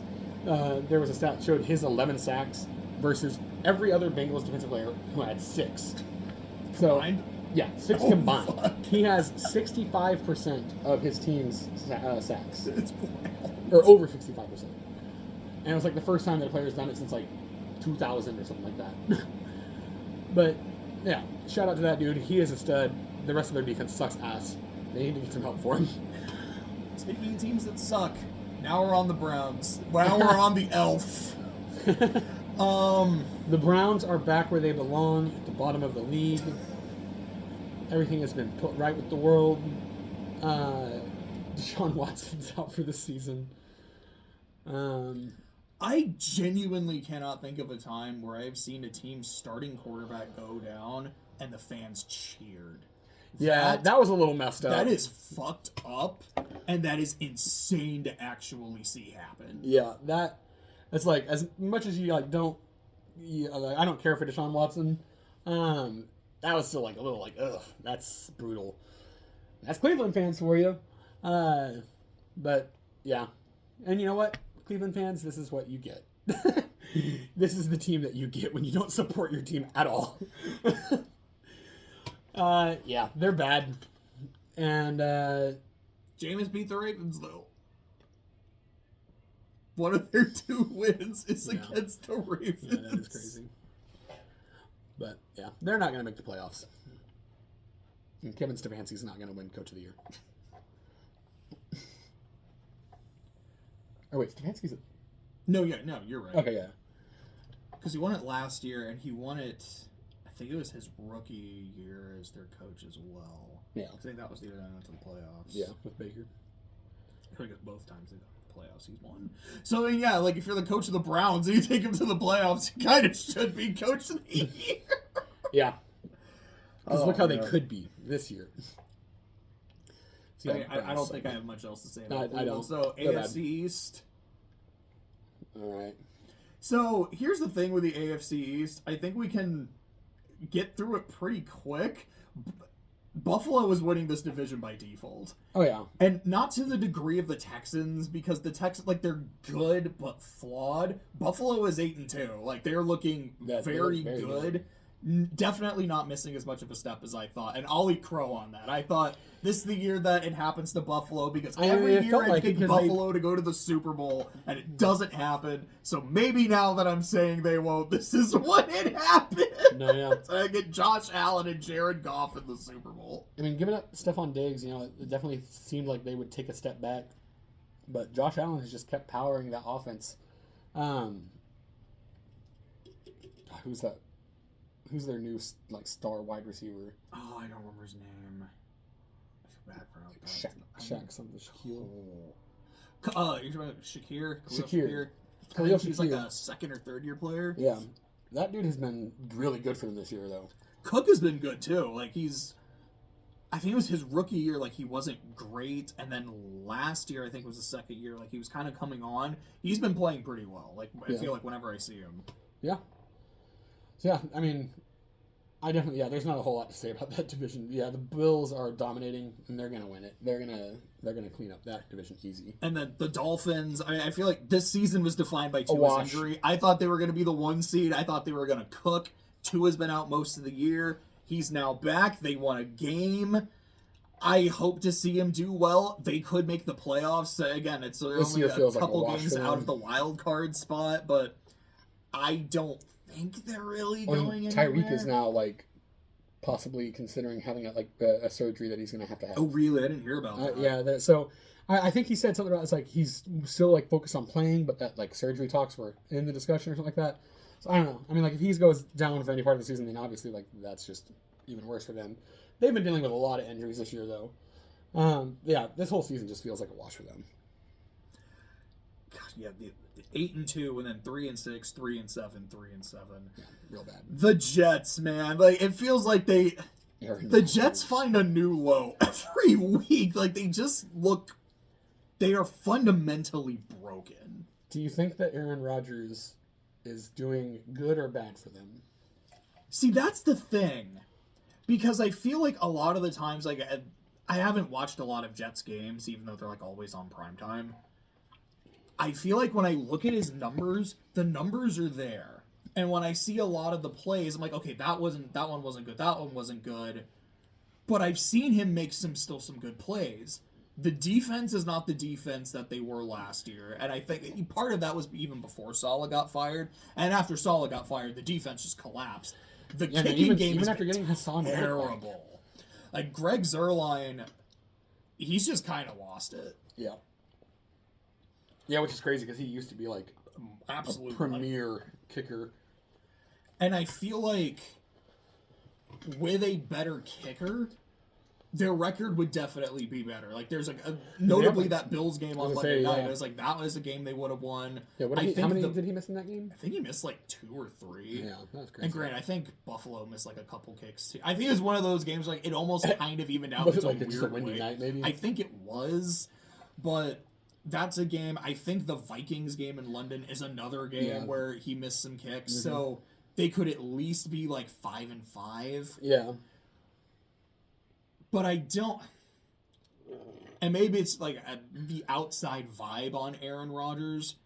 It doesn't feel like this is a dude that is uniting the team. Yeah. Yeah. The weird thing for me too is like, which means he's probably going to complete the Brett Favre arc and go to the Vikings next year. What I find strange about like Aaron Rodgers, even just like the point that he's at in his career, it's like he like regularly appears on like the Pat McAfee show, you know, for like interviews and stuff. Mm-hmm. And it's like no other player is like that. Really. He's been doing that for a couple of years. It's like every Tuesday. That's what I was saying. I was like, I know he's been like a regular guest writer, but it's just strange to see like, it's like seeing like Paul George actively running a podcast like during the season. Well, I mean, I know Micah Parsons is doing that. That's strange. Yeah, I mean, it's just weird though. And, like, because he comes on, you know, and like talks specifically about like Jets stuff or whatever constantly, and it's like, I'm tired of caring about the Jets. Like, it's been 2 seasons now of when will the Jets be as good as they're supposed to be with Aaron Rodgers? And of course, last year he was like out all year. So then it was just like purely speculation about like, man, how good would it have been? Like, imagine if it was Aaron Rodgers throwing that ball instead of Zach Wilson. They had a better record with Zach Wilson. Which, granted, again, the defense was playing a lot better too. Yeah. But yeah, no, it's just like it doesn't really make a whole lot of sense how they are just like so bad. They have Devontae Adams now too. I knew that was going to happen. I'm assuming you don't think they're making the playoffs. I don't think they're going to make the playoffs. I don't either. Again, I think that Aaron Rodgers is going to stick around for another season. Ooh, I don't know. I think he is. I don't think so. I don't know if he's retiring, but if this season continues to be as bad as it's going... You think the Jets are going to trade him? Because I think he's under contract. I think he is. I don't know what's going to happen, but I don't foresee this happening again. I feel like the Jets, if this season continues as the way it's going, like we have to find a quarterback. We have to find like a young quarterback, and maybe they'll draft him and be like, all right, you can sit under Aaron Rodgers for a year. That's what I mean. Like, if anything, please let this work out this time. That's like, if anything, they would probably try to get someone, because obviously I don't think he's going to go past the next season, but I think that he will stick around for one more year, because I don't think that. For one, he just is like fucking old dinosaur, ageless man. Like, he'll play regardless. I feel like he'll be like good, like in good enough condition to play. And I think that he'll like not like how this season went and want another shot at trying to like get another like playoff run. I can see that. So, yeah, I don't think they're going to make it this year. I think Aaron Rodgers is going to stick around for another year, though. So we'll see what the 2025 Jets look like. And then at the end of the AFC East, we have the Patriots. Another team I don't think either of us thinks is going to go to the playoffs. Nope. They're about where we expected. They're 7-3. They're 3-7. Yeah. They did beat the Bengals week 1, like I said they would. That was a bold prediction. That one proved to be right. Drake May is looking pretty good. Yeah, I mean, Drake May has looked pretty solid in like the time that they've had him in. He did get injured pretty quick when they put him in, so he might have to. But I mean, he's back out there. No, yeah, he is. Yeah, I mean, they at least have like something I guess to look forward to. Hopefully, like Drake May can develop into something that is some kind of like a legit quarterback of the future kind of like piece for them. But beyond him, I'm really not sure what. I mean, they have Ramondre Stevenson, go OU guy. But yeah, other than that, I really don't know much about their roster. They don't look good. And anytime I see their scores, it's like, oh man, the Patriots lost again. So that would bring us to the West, right? Yep, to your beloved Kansas City Chiefs. The Chiefs suck ass, and they shouldn't be 9-0. They should be like 5-4. You hate this team. They have so you hate many... this team the way that I hate the Falcons. They have so many games this year where it's like they should have lost, and through magic bullshittery, they win. And yet, I mean, like there are like still like there's now like stuff coming out where it's like the weakest 9-0 team of all time, or you know, it's like how talking about how like not dominant they are. But like at the beginning, they were like, oh yeah, Chiefs just steamrolling people, and it's like they're not. They're barely winning. They're eking out games by like technicalities. If fucking Ish Smith wore a half a size shoe smaller, they would have lost the game 1. Well, not necessarily, because so that would have Ravens would have been down a point, and they were going to go for 2. So either they were going to win it on a conversion, or they would have lost game 1. And then how often do you see a field goal get blocked? Yeah, that's okay. So I'm actually bringing up their record. So they beat the Ravens by 7. They beat the Bengals by 1, the Falcons by 5, Chargers by 7, Saints by 13. Niners by 10, Raiders by 7, Bucks by 6 in OT, and the Broncos by 2 on a blocked field goal. Yeah. Yeah. So, bunch of bullshit games. Again. I don't like them. They just got Hopkins. Yeah, DeAndre Hopkins. So I hope he does bad. And I heard that Patrick Mahomes and Travis Kelce's houses got robbed in the last month. And I think that's really cool. That was fucked. No, just kidding. But I do fucking hate the Chiefs. I hope they lose. Here's the thing. This is just the Patriots again. Here's a team that is really good, super dominant, and doing whatever it takes. But they're not super dominant. But they're dominant because they keep winning. It's not about dominating the scoreboard. It's about dominating the win column. They are 9-0, doing whatever it takes. But they are special teams successful. They are not dominant. To me, that is a form of dominance. I don't think so. I get what you're saying, because I agree. It's not like, man, they are beating everyone by like a gajillion points, but they are beating everyone. That is dominance, and that is consistency. It's consistent success. It's not dominant. And it's even when the Patriots looked bad and they looked vulnerable. It's like, oh, this is the year. I remember years like that, and they still won the Super Bowl. Just like the Chiefs did last year. It looked like this is the worst team they've had. This is the worst offense This is the worst team They they've have had. no receiving core. Oh, look, they won the Super Bowl. It doesn't This matter. is the worst team they've had. So watch them win the Super Bowl. If they win the Super Bowl, I'm going to be so mad. It's not. And they are going to break America's heart by beating the our beloved Lions. The Lions are going to beat them 69-0.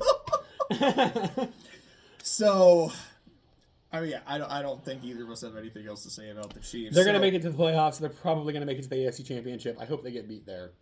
So then the Chargers, who I had said the Chargers are going to win the division because I didn't think the Chiefs were going undefeated. They have been very good, though. They do look very good. I do still think they're Harbaugh making could the be a playoffs. coach of the year. I think that was my prediction, is that Harbaugh was going to win Coach of the Year. I can still see it. I can still see it too. I don't have him as my pick right now. Me That's either. Dan Campbell. I think you had Dan Quinn. Yeah, I have Dan Quinn right now. But I definitely could root for Dan Campbell easily. I just think that Dan Quinn, what he's done with the Commanders, has been crazy. Speaking of which, I just want to check the score on that game real quick. 10-3 about halfway through the third quarter. Okay. So, still pretty close, though. Also, just talking about Coach of the Year, Mike Tomlin again, obviously. Shout out to that bastard for never having a losing season. But yeah, the Chargers have been good this year, and I'm glad to see it finally, because it felt like they should have been good these like past few seasons, and it just never has like panned out. And they finally made the playoffs, had a huge lead, and just collapsed. Yeah. But I guess that's what happens when... I can't even remember his name now. Brandon Staley. Yeah. That's what happens when you fire Brandon Staley. Yep. Yeah. I hope that they, keep doing well. I think that they will make a playoff spot. So I don't know how deep of a playoff run they'll make, but it's good to see Justin Herbert doing well.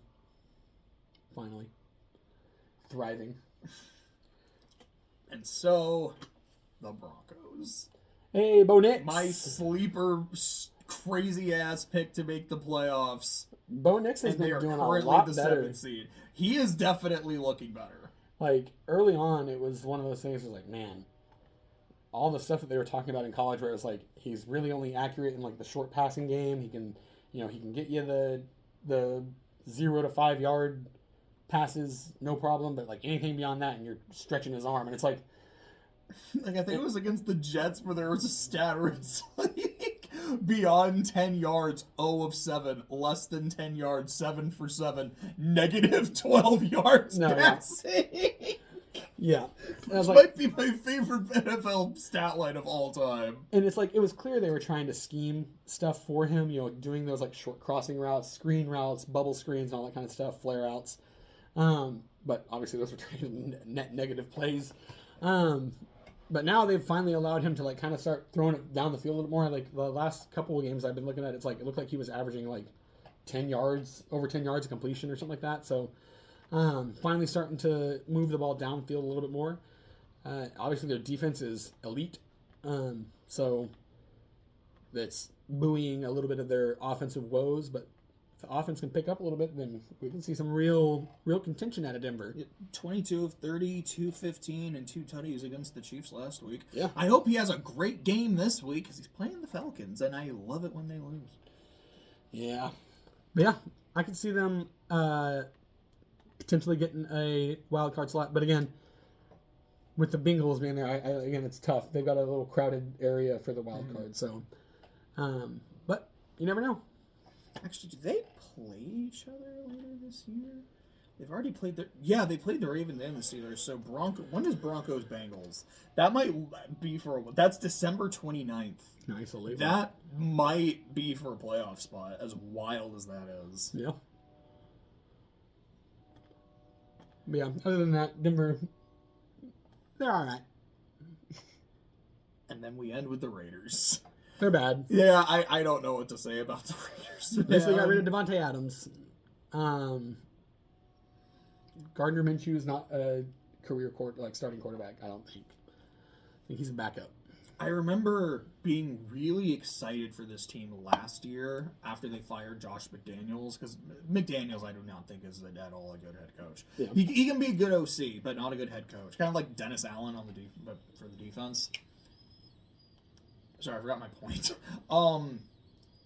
The vibe that team had when Antonio Pierce took over, you could see just how much happier they were, how much they enjoyed playing football. I was like, okay, you guys had something similar with like Rich Bisaccia, and you guys didn't keep him, even though we took the team to the playoffs. I think you guys should keep Pierce, and they did keep Pierce, and it has not worked out so far.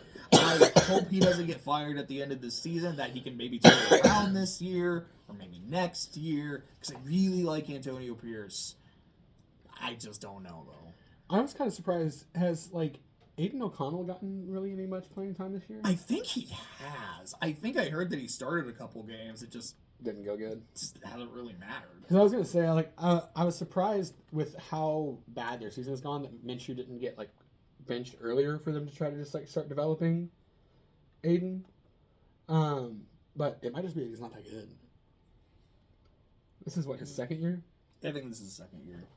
Let's see. He went 6 of 10 against the Rams, 27 of 40 against Pittsburgh, 10 of 20 against the Broncos, 9 of 12 against Carolina. That sounds like relief duty. Yeah, that's right. The 27 of 40 is a start one, though. Or it sounds like starting. One touchdown, 1 pick, 227 yards. That's not Like, terrible. Not bad. And again, not it's playing great. against the Steelers. Yeah. Do you think the Raiders are going anywhere? I don't think so. No. They're going to the top of the draft order.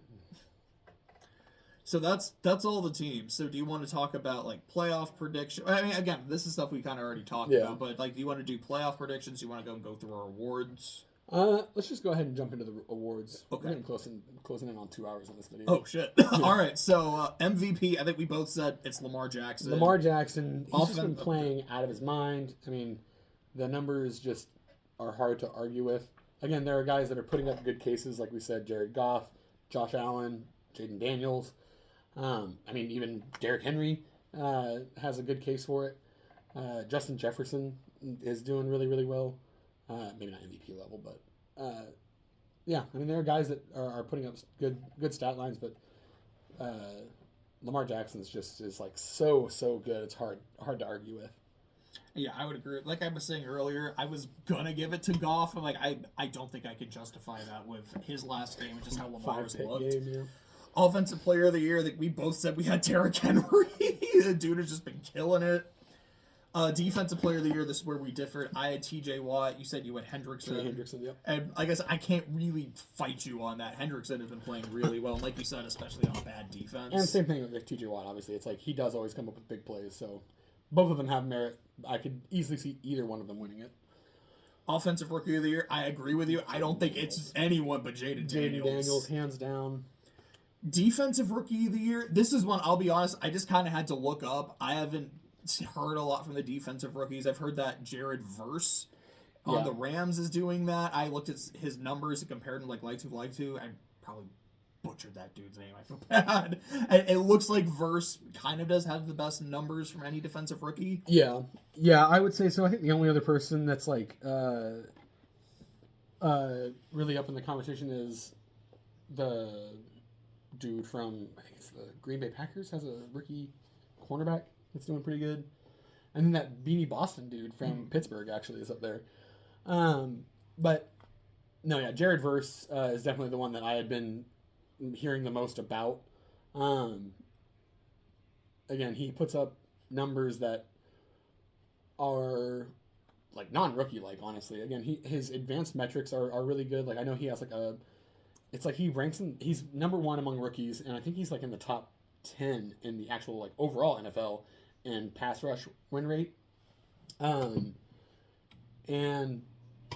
on top of that, he has a few other ones where it's like he's like hands down the rookie leader, and then is also in like the top 15 in the actual NFL. So it's like he's putting up numbers that exactly he's putting up numbers that are like far and beyond his peers. So yeah, I think Jared Verse is kind of a lock for that one. Again, I was kind of in the similar boat. I hadn't heard a lot about a lot of the defensive rookies. It just feels like they don't get nearly as much, obviously, attention. But yeah, he has been the standout from what I've been seeing.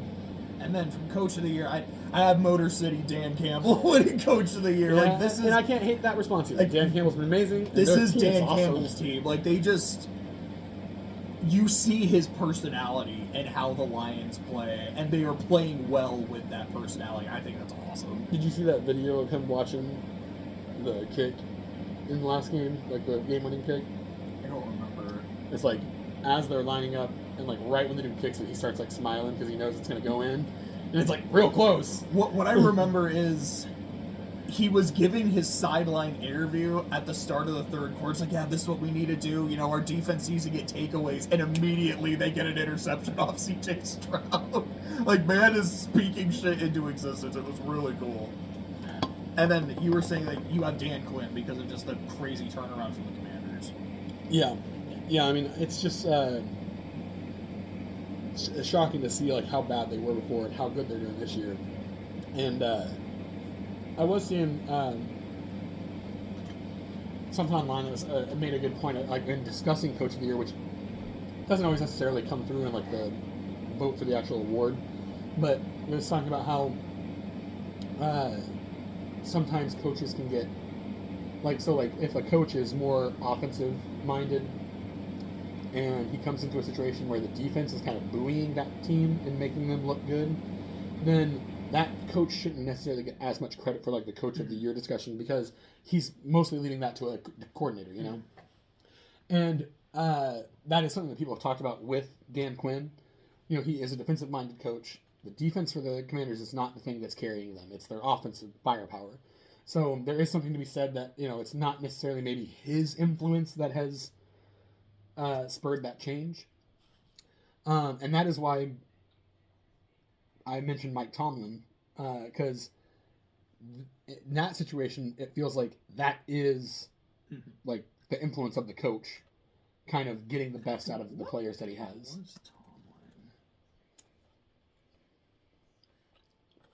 Was he a DC? Was he an OC? He might have been a special teams guy. Not sure. Oh, he was a wide receivers coach, a defensive backs coach, defensive coordinator. He's kind of done a little bit of both, yeah. Been on both sides of the ball. And what do you know? Like, both this year, their offense and defense looking good. Exactly. So, yeah, that's one of those things that's like, I could see the argument being made where it's like a coach like Mike Tomlin has a little bit more influence over the direction that his team is actually showing versus, you know, you just being the coach of a team that got a really good, you know, offensive quarterback or a rookie quarterback and has then kind of blossomed into a better team. Mm-hmm. But at the same time, I don't think that it's something where it's like, oh, Dan Quinn did nothing kind of thing. You know, I don't think it's like a 50-50 or a black or white situation either way. Obviously, there's probably some kind of middle ground there where it's like he has some influence, but obviously they were gifted with a great, gifted rookie quarterback. But, you know, utilizing those tools is also part of the coach's, you know, job. So kudos to him. Any three of those guys, you know, Quinn, Campbell, or Tomlin, or Kevin O'Connell, honestly. No, I'm looking really good. I could see any of those guys being in that conversation and would rightfully be so to be there. And then last award is the Comeback Player of the Year. Yeah, this one, like, I don't even know who to pick anymore. Like, all of the comeback players that we talked about early on have been, like, really bad. So Anthony Richardson's been bad. Aaron Rodgers has been bad. I can give you three. So number one, I'll say Sam Darnold. If the way it's gone the last couple years, like here's a dude kind of coming back from not being very good. It's like here's a dude coming back from playing on the Jets. Okay. Joe Burrow, because Burrow has looked incredible. And he actually was coming off an injury season, yes. Right? He had to miss like quite a bit of last season. Yes, I think it was his wrist. Yeah. Because like he injured his calf early on, but was still playing, and then he was had, out the actual, midway wrist through injury, or so. Yeah. Me personally, my pick would be J.K. Dobbins. I think in terms of numbers, Burrow has had a better season. I mean, obviously as a quarterback. J.K. Dobbins started off the season amazing. He did, but the thing for me with J.K. Dobbins is he's had multiple like season-ending injuries like early on. Before this season, wasn't the last season he played like 2021 or something like that? Something like that. Because it was like he maybe played a little bit last year and very quickly. Yeah, it was like he tried to come back and then like immediately got injured again. And so seeing him be able to actually come back and being able to play after multiple seasons of not being able to. And not only just play, but like he was like leading the league in a good number of rushing stats throughout through the first like 5 weeks. And then Derrick Henry. yeah. I mean, obviously he's not going to outpace Derrick Henry. Yeah, and again, not in the same situation as Derrick Henry either, yes. Obviously. So, I could definitely get behind a vote for J.K. Dobbins, but I could also get behind a vote for Joe Burrow. Both of those guys. Like I would not like fight with anyone who says Joe Burrow. I would fight with someone if they said Anthony Richardson. Hey, there's a whole half of the season though. If he turns it around and plays like really good down the stretch, I'm all for Anthony Richardson getting comeback player of the year.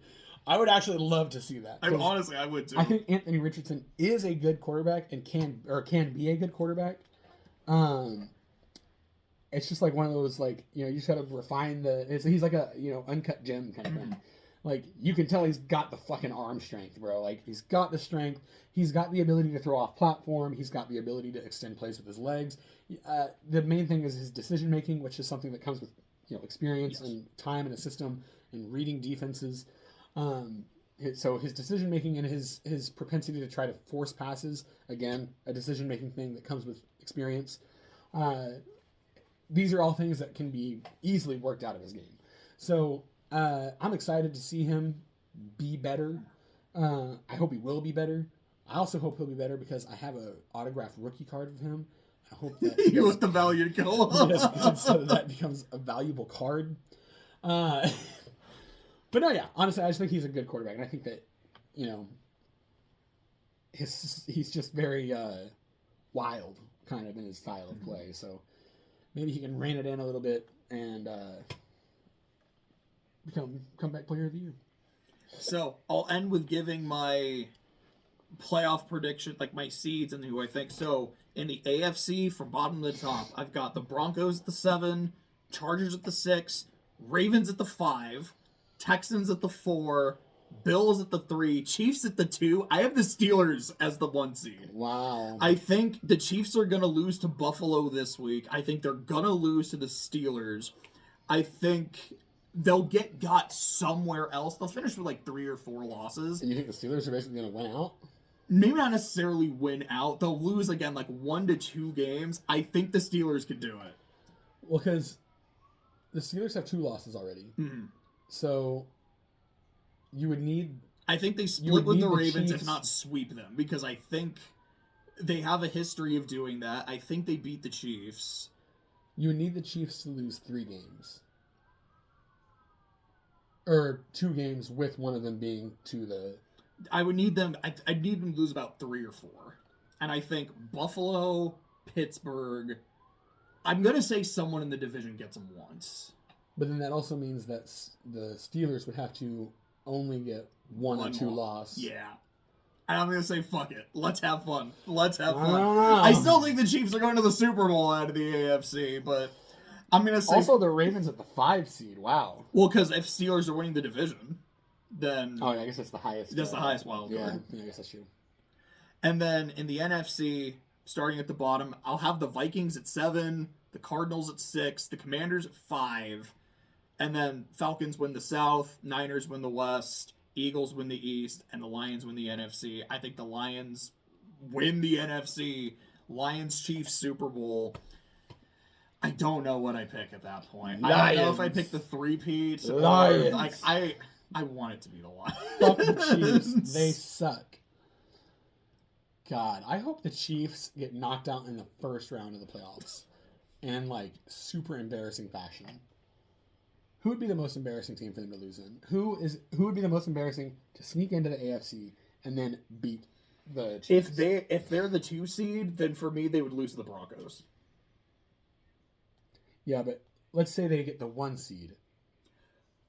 Who would be the most embarrassing team to somehow get, like, Anthony Richardson and the Colts? Oh my god! Or the Dolphins? That would actually be interesting. Like Tyreek wins it on like a game-winning Hail Mary or some shit. Yeah, that would be great. But yeah, I could definitely agree with a lot of those predictions. I mean, I don't know about the Steelers. Yeah, I think you said that you had the Ravens winning the division. Yeah, I think the Ravens are going to win their division. I think that the Chiefs will probably be the 1 seed, unfortunately.